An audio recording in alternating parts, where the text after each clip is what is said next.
Hearings begin today in Vancouver for the next phase of the national inquiry into missing and murdered Indigenous women and girls. More than 100 people will testify. That includes 2 women who actually work for the inquiry. Now it's their turn, if you will, to share difficult stories of loss and stories of violence. CBC's Briar Stewart has more. When Melody Casella and Gertie Pierre speak at the inquiry into missing and murdered Indigenous women, they'll be speaking about their relative, Cheryl Ann Joe.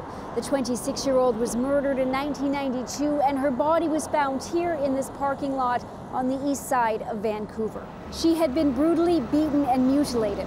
Brian Allender was arrested and convicted of first-degree murder in her death, and he is still in custody today.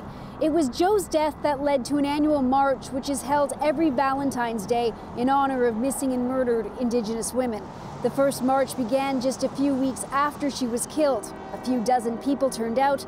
Now it draws thousands, and marches are held across North America.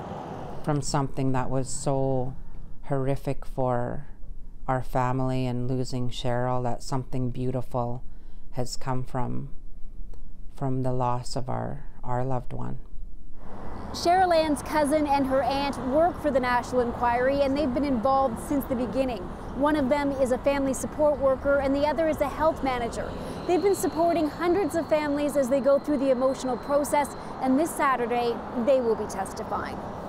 I always say, you know, I can relate to them, and it's not the same as what I've went through, but I can, you know, support them as much as I can. The hearings in Vancouver will run for 5 days, and this is the last family public hearing that's scheduled at this time. The Commission has asked for a 2-year extension, but it's unclear whether Ottawa will grant it.